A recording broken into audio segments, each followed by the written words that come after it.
your English podcast. Okay, imagine this. You've been working out for, say, 2 weeks straight. Mm-hmm. You feel fantastic. Your energy's up. You're feeling great. And then life happens. A meeting runs late. You're tired. And you miss one single day. Just one. And, normally you'd just say, okay, no big deal. I'll pick it up tomorrow. Right. Be kind to yourself. Exactly. But the method we're looking at today has this brutal rule. If you miss that one day, you don't just continue. You go back to day one. 0. All the way back to 0. You lose all of it. It sounds so harsh, right? Yeah. Almost like a punishment. But here's the crazy thing. That one rule might just be the secret to finally stopping that whole start-stop cycle with English. And it all begins with just 15 minutes. Welcome back to your English podcast. My name is Alex. My name is Nina. And today we're doing a deep dive into a strategy for the eternal beginner. Oh, we all know that person. Maybe we are that person. Totally. You start with so much excitement, you buy the books, you download the apps, and then, 3 weeks later? 3 weeks later, the book is a coaster and the app has been deleted. Exactly. It happens. It really does. But by the end of this, you're going to have a really specific, almost mathematical formula for your daily routine. It's the 15-30-60 rule. And more importantly, a way to automate your English learning so you don't have to rely on, willpower anymore. Which is the biggest lie, I think. That you just need more willpower. It really is. So first, let's unpack that. Why does willpower always seem to fail us when it comes to learning English? Because we think if we just wanted it badly enough, we'd do it. But that's not how it works, is it? No, not at all. The problem with willpower is, it's a finite resource. It's like a battery on your phone. Okay. Every single decision you make all day, what to wear, what to eat for lunch, answering that one annoying email, it drains that battery. Right. So by the time it's 8 p.m., you're at like 5%. And you can't force your brain to do something as hard as learning a language on 5% battery. You're trying to run a marathon on an empty tank. That makes so much sense. Exactly. So the whole philosophy here is to stop trying to learn English and start trying to build a routine. Make it automatic. Like brushing your teeth. You don't need willpower for that. You just do it. It's part of who you are. And to start, the tools are so simple. I love this part. It's not some expensive app. It's a timer, a planner, and this is the important bit, a physical pen and paper. Yes. There is something so powerful about physically writing things down. It's called embodied cognition. When you write day one complete with your own hand, it hits different in your brain than swiping a notification. It feels real. It is real. And this method fixes a trap I see learners fall into all the time. They try to speak, to create output, way before they've had enough input. Oh, constantly. It's like trying to get water from a dry well. You have to fill it up first. That's the whole input first idea. You have to train your brain, just saturate it with the sounds and the rhythm of the language. The speaking comes later. So just take a second right now and think about your last English study session. Just picture it. Did you spend most of your time trying to force sentences out? Or did you spend it letting quality English in? That's a powerful question. Because I think most of us realize we're pushing way too hard on the wrong thing. Okay, so let's get into the system itself, the 3 levels. Because you can't just jump ahead. You have to earn your way up. Right, let's talk about that first hurdle, the level 1 challenge. This is where everyone starts, no exceptions. Even if you're intermediate. Even then, level 1 isn't really about your English level. It's about your discipline level. Okay, so what does it look like? It's simple. The duration is 15 days. End time. Just 15 minutes a day. That's it. Everyone has 15 minutes. But it's about how you use them. It's not 15 minutes of scrolling English memes. Huh. Right. No, the split is very specific. Mm. 13 minutes of pure input, so listening or reading, and only 2 minutes of output. 2 minutes. That seems Right. tiny. I mean, honestly, could you do anything in 2 minutes? It feels like the time's up before you even start. It sounds small, I know, but think about it. If I tell you to write an essay every day, you'll quit. But 2 minutes. Anyone can do 2 minutes. It's just about summarizing what you just heard, repeating a few phrases out loud. It's just closing the loop in your brain. It's low pressure. I get it. And you can fit that into your life, right?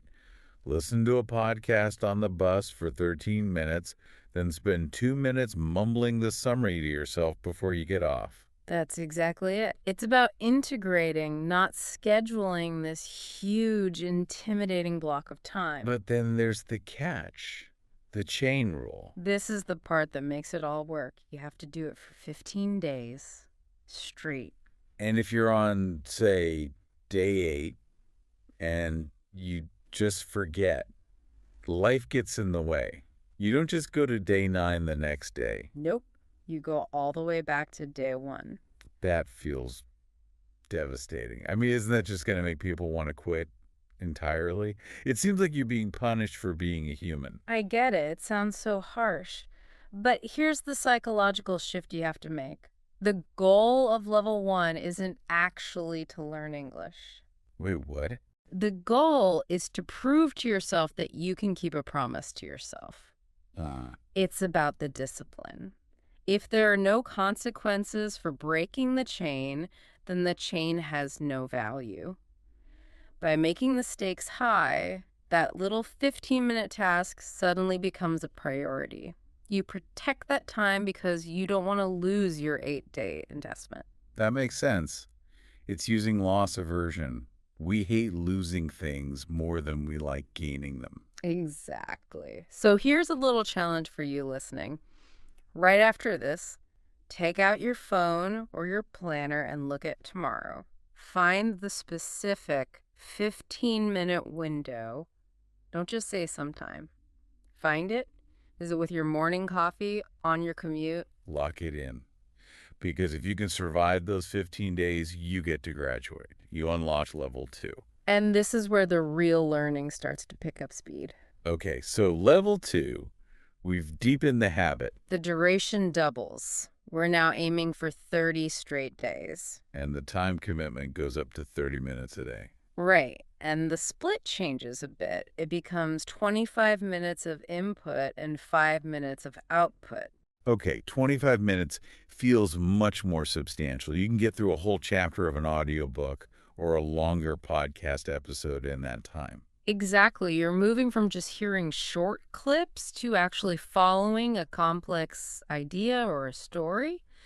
Your brain needs that time to really switch into English mode. And 5 minutes of output is enough time to actually do something. Yeah. Write a short paragraph.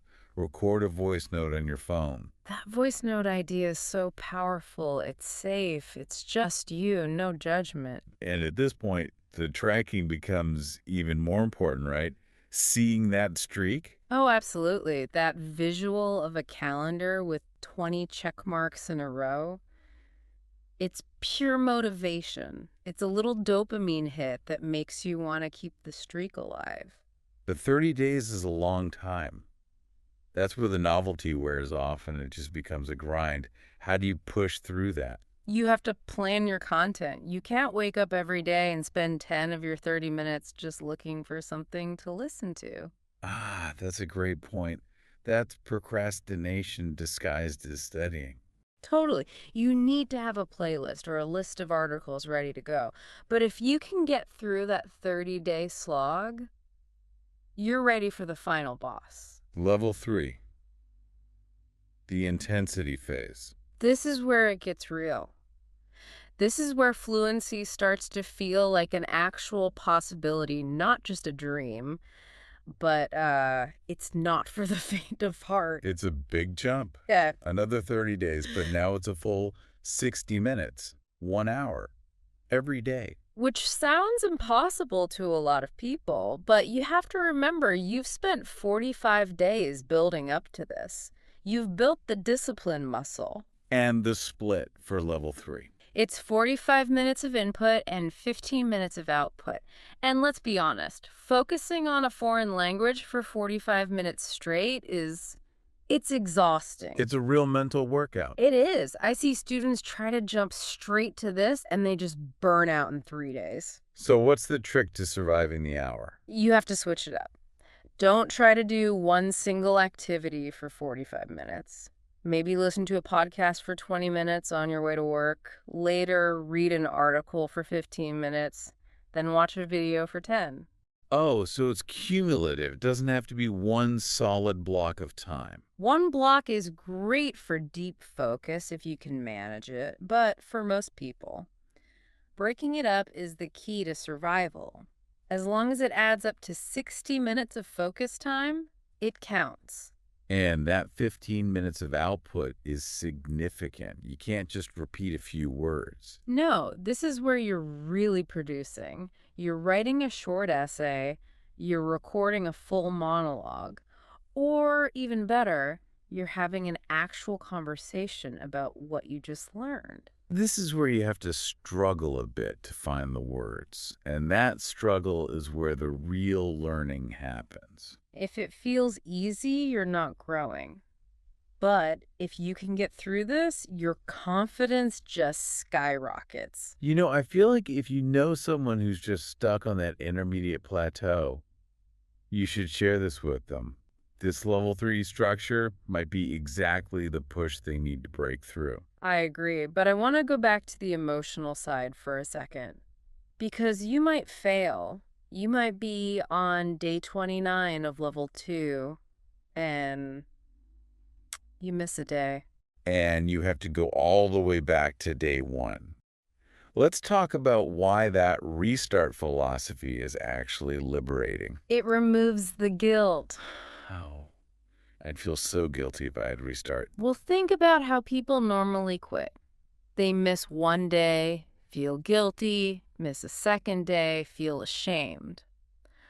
Pretty soon, they're avoiding their English book because it just reminds them of their failure. They feel like they're in study debt. Like, oh, I missed yesterday, so I have to do double today. Exactly. And who wants to pay that debt? Nobody. So you just give up. This rule says there is no debt. You just reset the game. It's clean. Okay, I messed up. Back to day 1. You wipe the slate clean. It really is more about training resilience than just learning English, isn't it? It's 50% language, 50% character building. And if you finish level 3, you get these automated language reactions. That's the goal. When someone asks you a question and you just answer. Yeah. Without translating it in your head first. That only comes from this kind of volume. You can't hack it. You have to put the time in. So if you're watching on YouTube, tell us in the comments, what is the longest streak of daily English practice you've ever had? A week? A month? Be honest. I'm really curious. I bet that 2-week mark is where a lot of people drop off. The initial motivation fades. Okay, so let's just do a quick recap of the roadmap. Right. Level 1 is the foundation. 15 days, 15 minutes. Build the chain. Level 2, the expansion. 30 days, 30 minutes. Deepen the content. And level 3, mastery. 30 days, 60 minutes. This is where fluency starts to feel real. And I think the main takeaway here, for me at least, is that consistency isn't about being perfect.